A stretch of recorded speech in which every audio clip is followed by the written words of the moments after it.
Hi అండి.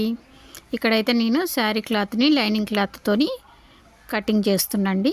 అయితే ఇదొచ్చేసి కొత్త కటింగ్. నేను మొన్న మీకు కొత్త కటింగ్ చూపించిన కదా! కొత్త కటింగు. అయితే మీకు కొత్త కటింగ్ అర్థం కావాలి అంటే మీరు పాత కటింగ్ కూడా చూడాలి. ఎందుకంటే దానికి దీనికి తేడా ఏంటనేది మీరు తెలుసుకుంటేనే మీకు ఈ కటింగ్ అనేది అర్థమవుతుంది.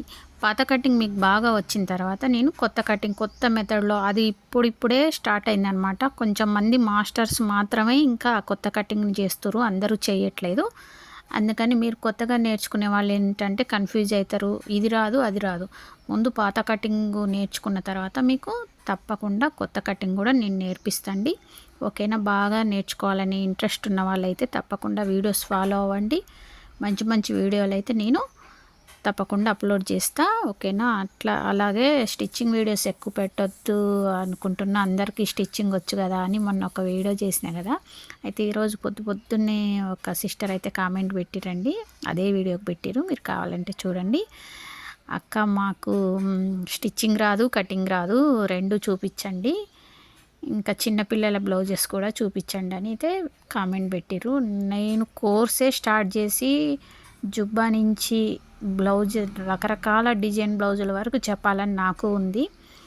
కానీ వ్యూస్ రాకపోవడం వల్ల నేను కోర్స్ అయితే స్టార్ట్ చేయలేకపోతున్నాండి. అయినా కూడా చెప్తా. ఇప్పుడు మేము బ్యాచ్‌కు ఇప్పుడు సెంటర్‌లో చెప్పేటప్పుడు ఏంటంటే ఒక 35 మంది ఒక బ్యాచ్ ఉంటారండి. ఆ 35 మంది కోసం నేర్పిస్తూ ఉంటాం.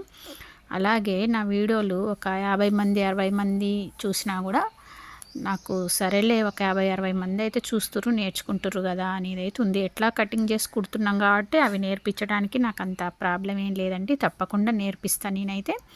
వ్యూస్ పెరిగితే ఏంటంటే ఇంకా ఎక్కువ నేర్పిస్తా. ఇంకా లైక్లు అనేది చేస్తే మీకు అసలు నచ్చుతున్నాయా నచ్చట్లేదా అనేది కూడా నాకు అర్థం అవుతుంది కదా! అది నేర్పించొద్దని అయితే ఏమీ లేదండి.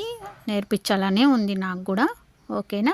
మీరు నా వీడియోస్ ఫాలో అవ్వండి. మీకైతే మంచి మంచి కటింగ్స్ చాలా మోడల్ ఫ్రాక్స్ అయితే మెయిన్ మోడల్ ఫ్రాక్స్ నేర్పించాలని నాకు చాలా ఇంట్రెస్ట్ ఉందండి. అలాగే ఈరోజైతే ఒక దగ్గర షాపు ట్రైనింగ్ సెంటర్ కోసం షాప్ చూసి వచ్చినండి నిన్న పోయి. ఈరోజు ఒకవేళ వీలు పడితే వీడియో తీసి నేను షాప్ మీకు చూపిస్తా ఎలా ఉంది ఏంటని.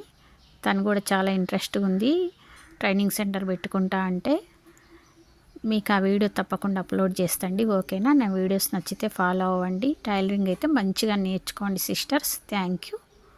ఓకేనా? ఇక్కడ నేను సేఫ్ పట్టీ తీస్తున్నా చూడండి. మనము చాలా జాగ్రత్తగా తీసుకోవాలి. నా సేఫ్ పట్టీ ఏంటంటే ఇటు మనకి మధ్యలో ఉక్సుల సైడ్ కాకుండా అటు సైడ్ కూడా షేప్ ఉంటుందన్నమాట. అలా షేప్ ఉంటేనే స్ట్రైట్గా ఉండకూడదు ఎప్పుడు. అటు కూడా షేప్ ఉంటేనే మనకు ఆ ఫిట్టింగ్ అనేది బాగుంటుంది. అది మాస్టర్ కటింగ్ లాగా కనిపిస్తుంది. మళ్ళీ మనకు నడుంకెళ్ళి స్ట్రైట్ ఉన్న కటింగ్కి షేప్ ఉన్న కటింగ్కి ఫిట్టింగ్ అనేది తేడా ఉంటుందండి. నేనైతే కటింగ్ చేసేటప్పుడే చెప్తా ఉంటా.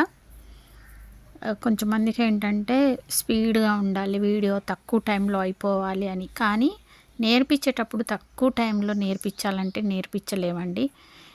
ఏదో కొలతలు వేసి టకాటక కట్ చేయడం వేరు, మంచిగా నేర్పించాలని నేర్పించడం వేరనమాట. ఓకేనా? మీరైతే అర్థం చేసుకుంటారనుకుంటున్నాను.